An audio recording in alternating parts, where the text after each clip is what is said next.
আমি কুরআনুল কারীমের ৩০তম পারার সুপরিচিত একটি সূরা তেলাওয়াত করেছি। এই সূরাটির নাম হলো সূরাতুল কারিয়া। আল্লাহ তাআলা বলেন, আল কারিয়া করাঘাতকারী। মাল কারিয়া করাঘাতকারী কি? ওমা আদরাকা মাল কারিয়া করাঘাতকারী সম্পর্কে আপনি কি জানেন? আল্লাহ তাআলা সূরা কারিয়াতে ৩ বার কারিয়া শব্দটি ব্যবহার করেছেন। একবার বললেই তো পারতেন, বারবার কেন বললেন? আল্লাহ তাআলা মানুষের জন্য গুরুত্বপূর্ণ কিছু কথা বলতে চান, সেজন্য আল্লাহ তাআলা আতঙ্কিত শব্দ ব্যবহার করলেন, আল কারিয়া করাঘাতকারী। তাফসীরের কিতাবগুলো স্টাডি করলে আপনি দেখবেন তাফসীরে জালালাইনে বলেছে আল কারিয়া আয় আল কিয়ামাহ। অনেকেই বলেছেন আস-সাআ। আল্লাহ তাআলা কারিয়া দ্বারা কিয়ামতকে উদ্দেশ্য করেছেন। আল্লাহ পাক বলছেন কিয়ামত। কিয়ামত কি? কিয়ামত সম্পর্কে আপনি কি জানেন? প্রলয়, মহাপ্রলয় কি? মহাপ্রলয় সম্পর্কে আপনি কি জানেন? কারিয়া এই শব্দটা কারউনের মাসদার। এটার অর্থ হলো কোনো কিছুর উপর কোনো কিছু দিয়ে আঘাত করা। আল্লাহ কি দিয়ে কিসের উপর আঘাত করতে চাইলেন? আমরা সবাই বিশ্বাস করি এই নশ্বর পৃথিবী একদিন থাকবে না। আল্লাহ যেদিন এই পৃথিবী সৃষ্টি করেছেন সেই দিনই আল্লাহ এটা ধ্বংস লিখে রেখেছেন। অসংখ্য গণিত ফারিস্তা আল্লাহ সৃষ্টি করেছেন। এর মধ্যে জলিল কদর একজন ফেরেশতা হলেন হযরত ইসরাফিল আলাইহিস সালাম। আল্লাহ তাআলা তার হাতে একটা শিঙ্গা দিয়েছেন। আল্লাহ বলছে, ইসরাফিল তোমার কোনো কাজ নাই, তুমি শিঙ্গাটা মুখের ভিতর ধরে আমার আরশে আজিমের দিকে তাকিয়ে থাকো। যখন এই পৃথিবী লয় প্রলয় মহাপ্রলয় ঘটাতে ইচ্ছে করব, আমি তোমাকে সিগন্যাল দিব, তুমি তোমার শিঙ্গার করুণ ফুৎকারে দুনিয়ায় লয় ক্ষয় চূর্ণ বিচূর্ণ করে দিবে। সুবহানাল্লাহ। আল্লাহ পাক এই কারিয়া দিয়ে কিয়ামতের সেই কান ফাটানো আওয়াজকে উদ্দেশ্য করেছেন। আল্লাহর ফেরেশতা হযরত ইসরাফিল মুখের ভিতরে শিঙ্গা নিয়ে আল্লাহর আরশের দিকে তাকিয়ে আছে। কোরআনে এসেছে, ওয়ানুফিখা ফিস-সূরি ফাসাইকা মান ফিস-সামাওয়াতি ওয়া মান ফিল আরদি ইল্লা মান শাআল্লাহ। যখন হযরত ইসরাফিল কর্ণ বিদীর্ণ কান ফাটানো আওয়াজ তুলবে, আকাশ আর জমিনে যা কিছু আছে সব কিছু অজ্ঞান করে দিবে, তবে আল্লাহ যাকে ইচ্ছে তাকে অজ্ঞান করবে না। সুম্মা নুফিখা ফীহি উখরা ফাইযা হুম কিয়ামুন ইয়ানজুরুন। এরপর যখন আবার ফুৎকার দিবে, সকল মৃতরা কবর থেকে উঠবে, করুণ দৃশ্য প্রত্যক্ষ করতে থাকবে। সূরা জুমারের এই আয়াত থেকে হযরত ইসরাফিলের দুটি শিঙ্গার ফুৎকারের আওয়াজ পাওয়া যায়। হাদিসের কিতাব বিশ্লেষণ করলে দেখা যায় ইসরাফিলের প্রথম ফু থেকে দ্বিতীয় ফুর মাঝখানে 40 বছরের ব্যবধান আল্লাহ পাক রেখে দিবে, অথবা যতদিন ইচ্ছে আল্লাহ রাখবে। ইসরাফিল এই আয়াত থেকে বোঝা যায় দুইটা ফু দিবে। প্যার হাজিরিন, আল কারিয়া এই করাঘাতকারী জিবরাইলের কান ফাটানো এই আওয়াজ যখন মানুষের কর্ণকুহরে ঢুকবে, কানের পর্দাগুলো ফেটে যাবে। মানুষের হৃদয়ের ভিতরে যখন জিবরাইলের এই হযরত ইসরাফিলের এই আওয়াজ পৌঁছে যাবে, মানুষের হৃদয়ের উপর ইসরাফিলের এই আওয়াজ এমন ভাবে আঘাত হানবে, ইয়াউমা ইয়াকুনুন নাসু কাল ফারাশিল মাবসুস। সেই দিন, ময়দান মাহশারের দিন, মানুষগুলো বিক্ষিপ্ত পতঙ্গের ন্যায় হবে। সুবহানাল্লাহ। একটু দুনিয়ার দিকে তাকান। দুনিয়ায় কিন্তু আমরা অসংখ্য গণিত আওয়াজ শুনতে পাই। হাজিরিন, মুসল্লিদের মধ্যে এমনও অনেক মুসল্লিদের কাছে এমনও অনেক অভিজ্ঞতা আছে অনেক বড় বড় আওয়াজ শোনার, ঠিক কিনা বলেন? আকাশ থেকে যখন বজ্রের আঘাত দুনিয়ার দিকে আসে, বজ্রপাত, কি বলেন সবাই বলেন, আওয়াজ হয় না? আমরা যখন দেখি যে আকাশে বিদ্যুৎ চমকায়, আওয়াজ আসার আগেই কানে আঙ্গুল ঢুকাই, কানের পর্দা যদি ফেটে যায়। আমরা পদ্মার দেশের মানুষ, বিশাল পদ্মা সেতু, বড় বড় পিলার গুলো যখন পদ্মার বুকে গেড়েছে, হামারের শব্দ 2, 4, 5, 10 মাইল এলাকা বিকট শব্দে আতঙ্কিত করে তুলেছে, ঠিক কিনা বলেন? যারা পদ্মার পারের মানুষ তাদের কেমন অবস্থা হয়েছে, মনে হয় যেন কানের পর্দাগুলো ফেটে যায়, হৃদয়ের ভিতরে আওয়াজ পৌঁছে যায়। আর খাস করে আমরা, রাগ করবেন না, বেদে সমাজের মানুষ এরকম একটু মানুষের মিলন মেলা হলে কি সাউন্ডের ডেক সেট বাজায়, কয়েকটা রাত দেখলাম এমন ভাবে বাজে, মাটিও কাঁপে, আত্মাও কাঁপে। এই যে বিকট বিকট শব্দ, দুনিয়ার শব্দে আমরা আতঙ্কিত হয়ে যাই। ইসরাফিলের বিকট শব্দ কিন্তু দুনিয়া শব্দের মতো এত নরমাল শব্দ না। সে যখন সিংহার আওয়াজ ফুকাবে, মানুষের কানের পর্দাগুলো ফাটবে, বিকট ধ্বনির আওয়াজ মানুষের হৃদয়ে এমন ভাবে আঘাত হানবে। একটা শব্দ দিয়ে মানুষের হৃদয়ে আঘাত দেয়, আরবি ভাষায় কোন জিনিসকে কোন জিনিস দিয়ে আঘাত দেওয়াটাকে করিয়া বলা হয়। আল্লাহ করিয়া দিবেন, এই বিকট শব্দে লয় ক্ষয় হবে, নিঃশেষ হয়ে যাবে সবকিছু। ভূমিকম্পন হবে, জলকম্পন হবে।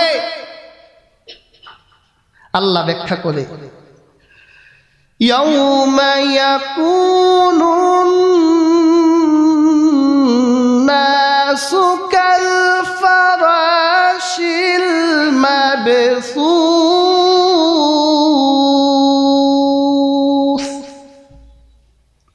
ওয়া তাকুনুল জিবালু কাল ইহন ইনিল মানফুস।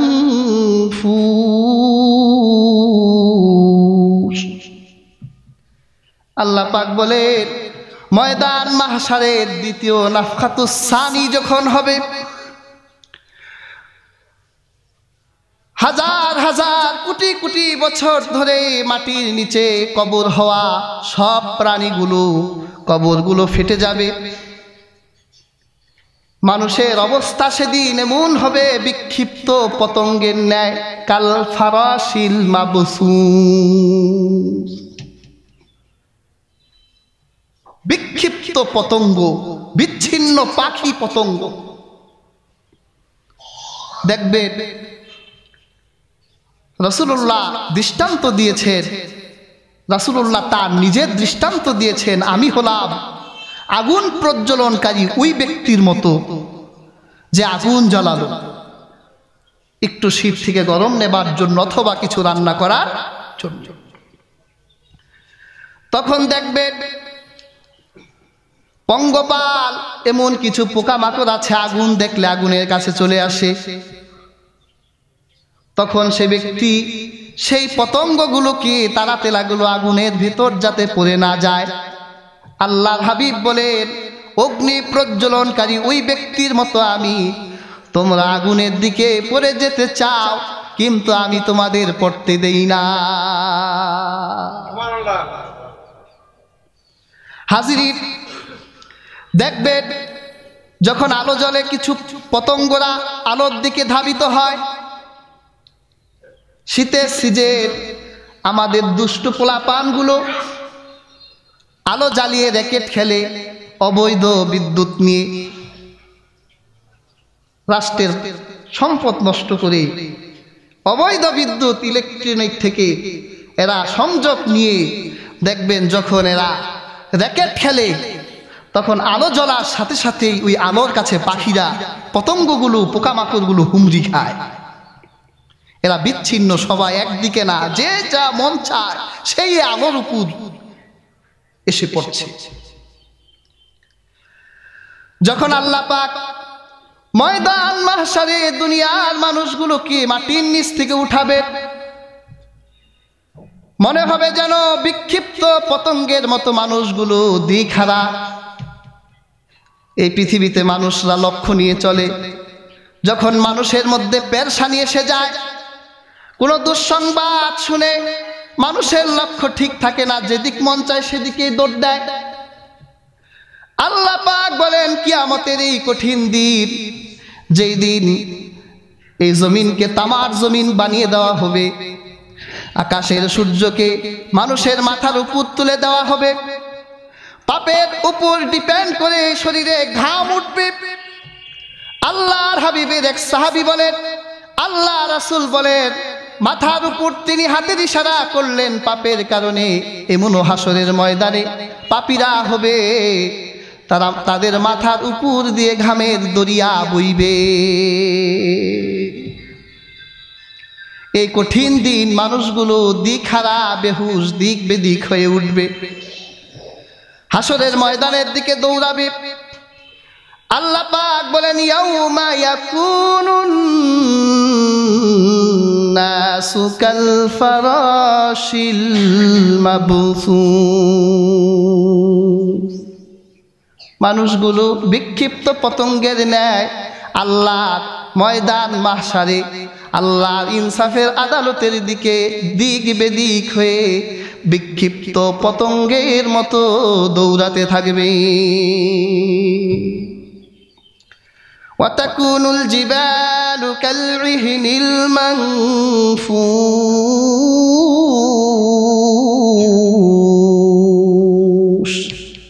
আল্লাহ পাক বলে সেই দিন ময়দান মাহশারের কঠিন দিন আমি তোমাদের শক্তিশালী পাহাড়গুলোকে ধ্বনিত পশমের মতো উড়াই দিব। এই যে দুনিয়া, এই দুনিয়ার সবচেয়ে শক্তিশালী বস্তু হলো পাহাড়। হাদিসের কিতাবে এসেছে আল্লাহ পাক যখন এই দুনিয়া সৃষ্টি করলেন, সমুদ্রের ভিতরে নৌকা যেমন হেলে দুলে, জাহাজ হেলে দুলে, বড় বড় ঢেউ আসলে এই দুনিয়াটা তখন হেলতে দুলতে ছিল। আল্লাহ পাক দুনিয়াকে স্থির করার জন্য দুনিয়ার বুকে পাহাড়গুলোকে গেড়ে দিলেন। ওয়াল জিবালা আওতাদা, আল্লাহ দুনিয়ার বুকে পাহাড়গুলো গেড়ে দিলেন, ফলে দুনিয়াটা স্থির হয়ে গেল, দুনিয়ার অস্থিরতা বন্ধ হয়ে গেল। তারপরেও কিন্তু আল্লাহ মাঝে মাঝে একটু অস্থির করে। 5 সেকেন্ডের একটা ভূমিকম্প দিলে মানুষের আত্মা আর আত্মার জায়গায় কত সহজে ধ্বংস হয়ে গেছে 5 সেকেন্ডে। আল্লাহ তাআলা বুঝাতে চায়, বাহাদুরি করো, 5 সেকেন্ড সময় লাগবে তোমার সাঙ্গ পাঙ্গ করে দিতে। প্যার হাজির, দুনিয়ার এই শক্তিশালী পাহাড়গুলো আল্লাহ দুনিয়ার মুখে গেড়ে দিলেন, দুনিয়া স্থির করলেন। বাংলাদেশেও পাহাড় আছে, আপনি ময়মনসিংহে যাবেন, সিলেটে যাবেন, চট্টগ্রাম যাবেন, বড় বড় পাহাড়। পাহাড়ের নিচে তাকালে, পাহাড়ের দিকে তাকালে মনে হয় যেন আকাশ ছেয়ে গেছে। এই আপনি একটা মানুষ, আল্লাহর আরবের দেশে যদি যান, আরবের পাহাড়গুলো দেখলে বাংলার পাহাড়গুলোকে পাহাড় মনে হবে না। আল্লাহ তুর পাহাড় সৃষ্টি করে রেখেছেন, উহুদ সৃষ্টি করেছেন, আল্লাহ জাবালে নূর তো সৃষ্টি করেছেন, কুবাইস পাহাড় সৃষ্টি করেছেন। এই পাহাড়ের দিকে তাকালে মনে হবে যেন বাংলার পাহাড় কোনো পাহাড়ই না, ঠিক না? আর পৃথিবীর সবচেয়ে বড় পাহাড় হলো মাউন্ট এভারেস্ট। প্যার হাজির, আল্লাহ পাক বুঝাতে চাইলেন, ময়দান মাশার, হাসরের দিনটা এত নির্মম হবে, এত অকল্পিত হবে, অচিন্তনীয় হবে, অসহনীয় হবে। তোমাদের দুনিয়ার সবচেয়ে শক্তিশালী পাহাড়গুলো কি, তোমাদের জাজিম যিনি বানায়, জাজিমের কারিগর, তোমাদের ল্যাব তুষকের কারিগর, তুলার ভিতর যেমন ডান্ডা দিয়ে বাড়ি দেয়, তুলাগুলোকে ধুনিত করে ধুনে, তখন তোমরা দেখতে পাবে তোমাদের তুলাগুলো খণ্ড বিখণ্ড হয়ে, ছিন্ন বিচ্ছিন্ন হয়ে শূন্যে ভাসতেছে। কি বলেন, দেখা যায় না? ওই তুলার যেমন ওজন নাই, ওই তুলার যেমন দাম নাই, আল্লাহ পাক বলে আমি তোমাদের শক্তিশালী পাহাড়গুলোকে ধুনিত পশমের মতো, তুলার পশমের মতো এমন আঘাত দিব, খণ্ড বিখণ্ড হবে, বালুকা রাশিতে পরিণত হবে। তোমাদের এই শক্তিশালী পাহাড়গুলোকে সেই দিন আমি আল্লাহ তুলার মতো আকাশে উড়াই দেব। কি বোঝা যায়? আল্লাহ শক্তি বোঝা যায়। আল্লাহ শক্তি কেমন? দুনিয়ার মানুষের পক্ষে পাহাড়কে আকাশে উড়াই দেওয়া সম্ভব না। এমন ক্ষমতা, এমন শক্তি আল্লাহ দুনিয়ার কাউকে দেন নাই। কিন্তু হাসরের মাঠে আল্লাহ শক্তি প্রদর্শনী হবে। সূরা কারিয়ায় বোঝা যায় আল্লাহ সেটাই বলতে চাইলেন, তোমাদের দম্ভ, তোমাদের ক্ষমতা সেই দিন তোমরা চোখের সামনে দেখবে। আমি তোমাদের পাহাড়গুলোকে খণ্ড বিখণ্ড বালুকা রাশিতে পরিণত করে তুলা যেইভাবে তোমাদের আকাশে উড়ে, এইভাবে আমি আকাশে উড়াই দেব।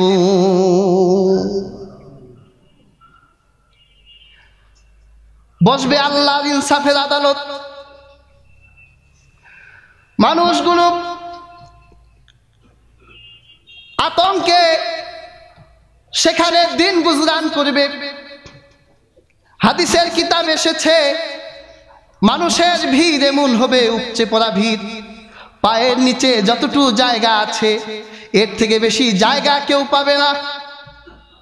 দুনিয়ার একটা জায়গায় 10 মিনিট দাঁড়াই থাকলে কষ্ট হয়, সেই দিন 40 বছর পর্যন্ত এক জায়গার উপর দাঁড়াই থাকতে হবে।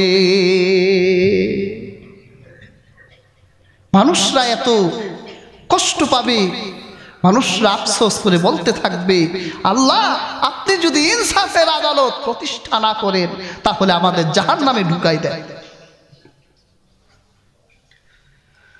আল্লাহ পাক বলেন, فَأَمَّا مَنْ ثَقُلَتْ مَوَازِينُهُ فَهُوَ فِي عِيشَةٍ راضية। আল্লাহ বলেন, فَأَمَّا مَنْ ثَقُلَتْ مَوَازِينُهُ, এরপর আল্লাহ তাআলা মানুষের ওজন করবে, যার পাল্লা ভারী হবে আল্লাহ তাকে স্বাচ্ছন্দ্যের জীবন দান করবে। ওজন হবে মাওয়াজিনুহু, আল্লাহ বহু বচন ব্যবহার করেছে। যদি এই মাওয়াজিনুটা আরবি ব্যাকরণে মিজান শব্দ থেকে আসে তাহলে এর অর্থ হবে দাড়ি পাল্লা। কি হবে? আল্লাহর হাবিব বলেন, মিজানের পাল্লা, দাড়ি পাল্লার ভিতর একটা জিহ্বা থাকবে, দুইটা পাল্লা। মা আয়েশার riwayat এসেছে এই পাল্লাগুলো হবে আকাশ আর জমিনের মতো বড় বড়। প্যার হাজিরিন, আপনার দুনিয়ার চোখ দিয়ে, আপনি দুনিয়ার মন দিয়ে আল্লাহর এই মিজানের পাল্লা কল্পনা করতে পারবেন না। এটা সম্ভব? আরেকটা হবে অন্ধকারের। আর যদি মাওয়াজিনুহু শব্দটা মাউজুন থেকে আসে তাহলে এর অর্থ হবে মানুষের আমলকে সেই দিন ওজন দেওয়া হবে। কাজেই চিন্তা করেন জীবনে কোন আমলগুলো করছেন, আপনার এই আমলগুলো কিন্তু আল্লাহ রোজ হাসরের ময়দানে ওজন দিবে। আপনি যে আমলগুলোই করেন ওজন ওজন সম্পূর্ণ আমলগুলো করে যান, কারণ আমল কি হবে? ওজন হবে। হাদিসে আসছে। আল্লাহর হাবিব বলেন, বুখারীর শেষ হাদিস, কালিমাতানে খাফিফাতানে আলাল লিসান সাকিলাতানে ফিল মিজান হাবিবাতানি ইলার রহমান সুবহানাল্লাহি ওয়া বিহামদিহি সুবহানাল্লাহিল আযীম। রাসূলুল্লাহ বলেছেন, এমন দুটি কালেমা আছে মুখে বলা সহজ, মিজানের পাল্লায় ভারী, দয়াময়, আল্লাহর কাছে প্রিয়। সুবহানাল্লাহ। মুখে বলা সহজ, মিজানের পাল্লায় ভারী, আল্লাহর কাছে প্রিয়। সুবহানাল্লাহি ওয়া বিহামদিহি সুবহানাল্লাহিল আযীম। সুবহানাল্লাহ। তাহলে এই দুইটা বলতে পারবেন না? সময় পেলেই বলবেন। মিজানের পাল্লায় ভারী। তিরমিজিতে হাদিস এসেছে, আল্লাহ যখন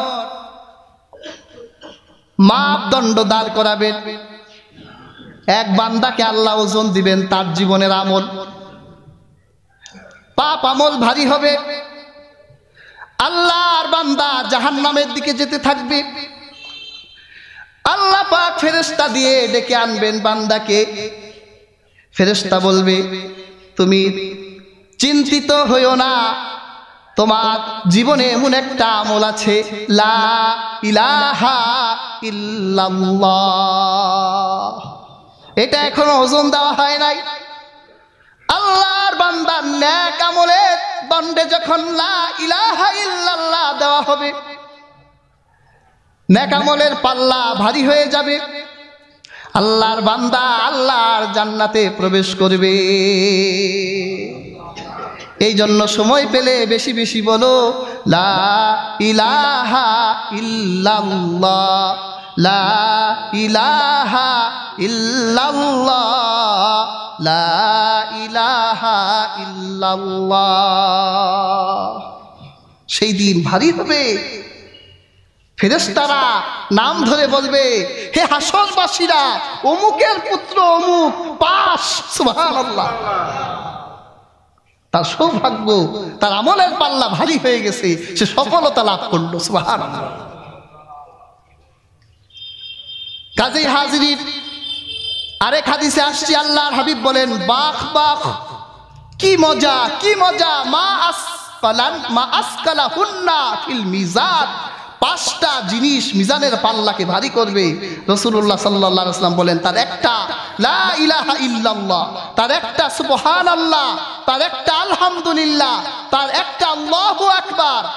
আর রাসূলুল্লাহ বলেছে 5 নাম্বারটা হলো যার সন্তান জন্মগ্রহণ করার পরেই মৃত্যুবরণ করেছে, নাবালেগ সন্তান, সে যদি সওয়াবের আশা নিয়ে ধৈর্য ধারণ করে কিয়ামতের দিন তার নাবালেগ সন্তানটা তার নেকের দণ্ডে আল্লাহ দিয়ে ভারী করে দিবেন। তো তোমার বাচ্চা মরছে, তুমি ধৈর্য ধরে বাচ্চার জন্য সওয়াবের আশা করো, কিয়ামতের দিন তোমার বাচ্চা তোমার নেকের পাল্লাকে ভারী করে তোমার স্বাচ্ছন্দ্যময় জান্নাতের ব্যবস্থা করে দিবেন। কাজেই হাজির, মানুষের জীবনের আমলগুলো ওজন করা হবে। যে আমলগুলো করেন ওজন আওলা আমল করেন, কিয়ামতের দিন কিন্তু কেউ 4 আনার উপকার করবে না। ইমাম হযরত ইকরামা রাদিয়াল্লাহু তাআলা আনহুর এক হাদিসে এসেছে, আল্লাহর হাবিব বলেছেন, আল্লাহ এক বান্দাকে হাসরের ময়দানে নেকি বদির ওজন দিবে। একটা আমলের কারণে নাজাত হবে না, আল্লাহ তাকে অবকাশ দিবে, যাও হাসরের ময়দানে তোমাকে অবকাশ দেওয়া হলো, সময় দেওয়া হলো, তোমার আত্মীয় স্বজনদের কাছ থেকে নেক আমল নিয়ে আসো। আল্লাহর বান্দা দৌড়াতে থাকবে, স্ত্রীর সাথে দেখা, স্ত্রীকে বলবে, হে আমার প্রাণের স্ত্রী, সাক্ষী দাও পৃথিবীতে তোমার কেমন স্বামী ছিলাম আমি। হাজিরিন, আমাদের স্ত্রীদের কাছে যদি বলি, মরার আগেই যদি বলেন যে আমি স্বামী কেমন, স্ত্রী বলবে লুচু নাম্বার, আরো যে কত কিছু বলবে, এত হক আদায় করার পরেও। আর সেই হাসরের ময়দানে স্ত্রী তার স্বামীকে বলবে, আপনি স্বামী হিসেবে 100। স্বামী বলবে, ফাইন্নী আতলুবু ইলাইকিল ইয়াউম হাসানাতুন ওয়াহিদা, হে আমার স্ত্রী, আল্লাহর ইনসাফের আদালতে ধরা পড়ে গেছি, একটা নেক দিয়ে আমাকে সাহায্য করো। স্ত্রী বলবে, তুমি যেই বিপদে আছো আমি তো একই বিপদে আছি, আমি তো এই মুহূর্তে তোমাকে একটা নেক দিয়ে সাহায্য করতে পারবো না।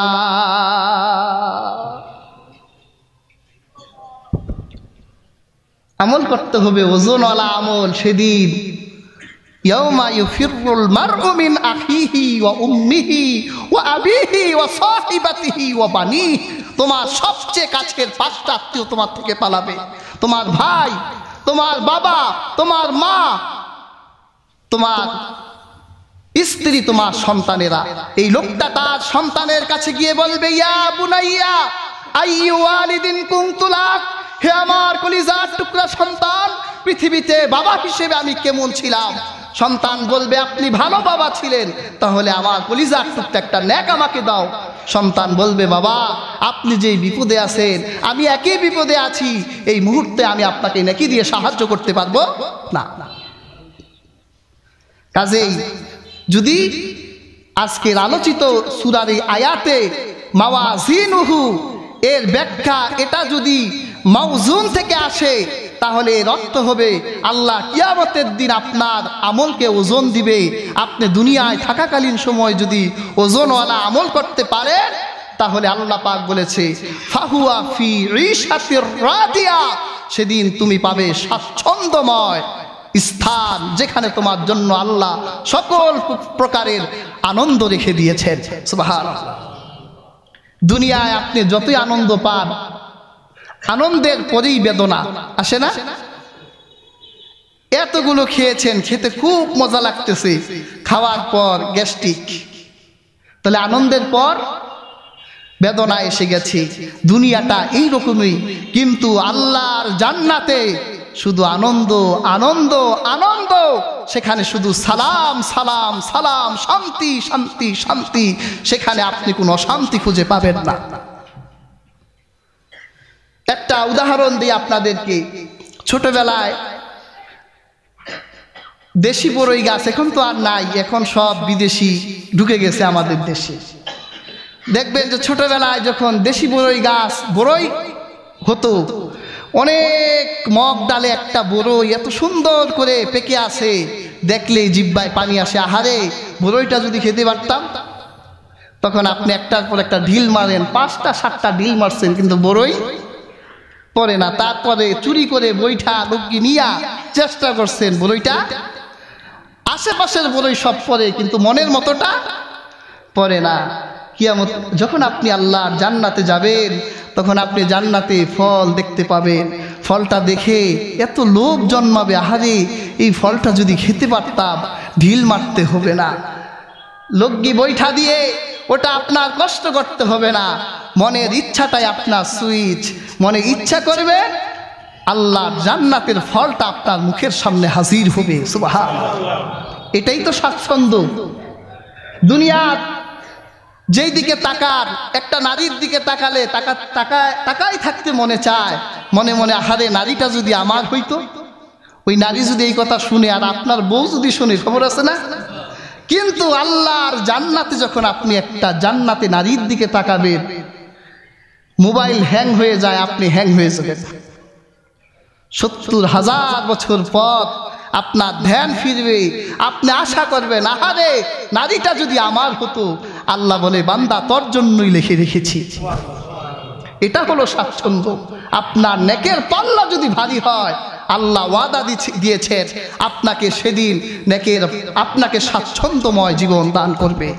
আর যদি ওয়াম্মা মান খাফফাত মাওয়াজিনুহু, আর যদি আপনার ওজনের পাল্লা হালকা হয়ে যায়, ফাউম্মুহু হাবিয়া, আপনার মা হবে হাবিয়া দুজক, আপনার আবাস, আপনার অবস্থান হবে হাবিয়া দুজক। আল্লাহ বলে, ওয়ামা আদরাকা মা হিয়া, তুমি কি জানো যে হাবিয়া দুজকটা কি? নারুন হামিয়া, এটা প্রজ্বলিত আগুন। জাহান্নামের মধ্যে সবচেয়ে গভীরতম জাহান্নামের নাম হলো হাবিয়া জাহান্নাম। এটা তলা খুঁজে বের করা সম্ভব নয়। আল্লাহ রসুল সাল্লাল্লাহু আলাইহি সাল্লাম বলেছেন, যার নেকের পাল্লা হালকা হবে তার আবাস অবস্থান হবে প্রজ্বলিত আগুন। নারুন হামিয়া, এমন প্রজ্বলিত আগুন যা জ্বলছে তো জ্বলছেই। দুনিয়া আগুন জ্বালাইলে আগুনটা আপ ডাউন হয়, কতক্ষণ জ্বলে আবার নেভে। কিন্তু হাজিরিন, জাহান্নামের আগুন কিন্তু দুনিয়ার আগুনের মতো না। হাদিস শরীফে আল্লাহর হাবিব, মুসলিম বুখারীর হাদিস, আল্লাহর হাবিব বলেছেন, তোমাদের দুনিয়ার আগুনের মতো 70 গুণ হবে সে আগুনের তাপ। এই 1 ভাগ তাপ আল্লাহ দুনিয়ায় দিয়েছে, তাও হাদিসের কিতাব বিশ্লেষণ করলে দেখা যায় এই 1 ভাগ আগুনকেও আল্লাহ 2 বার সমুদ্রের পানি দিয়ে ধুয়েছে। যদি আল্লাহ আসলি 1 ভাগ আগুন এই দুনিয়ার বুকে দিত, তাহলে তুমি ভাত রান্নার জন্য যেই পাতিল দিতা, তোমার পাতিল রান্না হয়ে যেত। এক হাদিসে এসেছে, আল্লাহর হাবিব বলেন, উকিদুন নার, আল্লাহ জাহান্নামের আগুন যখন জ্বালালেন ফেরেশতা দিয়ে আলফাসানা, 1000 বছর যখন দুনিয়ার আগুনকে তাপ দেয়ালেন, ফেরেশতারা আল্লাহকে বলল, হে আল্লাহ, দেখেন জাহান্নামের উপযুক্ত আগুন হয়েছে কিনা। আমার আল্লাহ বলল, না। হাত্তা হামাররাত, তখন ওই আগুনটা লাল হয়ে গিয়েছিল। আল্লাহ বলল, লাল আগুন জাহান্নামের জন্য উপযুক্ত নয়। ফেরেশতারা আবার 1000 বছর তাপ দিলেন, হাত্তা ইয়াবদাত, আল্লাহর হাবিব বলেন সে আগুনটা সাদা হয়ে গেল। ফেরেশতারা আল্লাহকে বলল, হে আল্লাহ, দেখেন জাহান্নামের উপযুক্ত আগুন হয়েছে কিনা। আমার আল্লাহ বলে, না না, এখনো জাহান্নামের উপযুক্ত আগুন হয় নাই। ফেরেশতারা আবার 1000 বছর তাপ দিল, হাত্তা সাওয়াদাত, আল্লাহর হাবিব বলে আগুনটা কালো হয়ে গেল। আল্লাহর রাসূল বলেন, জাহান্নামের আগুন হলো ঘোর কালো অন্ধকার। কাজী হাজিরিন, এই দুনিয়া থেকে আপনাকে সূরা কারিয়া থেকে সিদ্ধান্ত নিতে হবে, আপনার আমল, আপনার নেকের পাল্লা হালকা করবেন নাকি ভারী করবেন। দুনিয়া থেকে সিদ্ধান্ত নেন। যদি আপনার নেকের পাল্লা ভারী হয়ে যায়, আল্লাহর জান্নাত হবে আপনার আবাস। আর যদি আপনার নেকের পাল্লা হালকা করেন, দুনিয়ার রং তামাশায় মেতে যান, তাহলে আপনার আবাস হবে আল্লাহর ঘোর কালো অন্ধকার হাবিয়ার আগুন। কাজেই আল্লাহ তাআলা আমাদের প্রত্যেককে সূরাতুল কারিয়া থেকে শিক্ষা গ্রহণ করা তৌফিক দান করুক।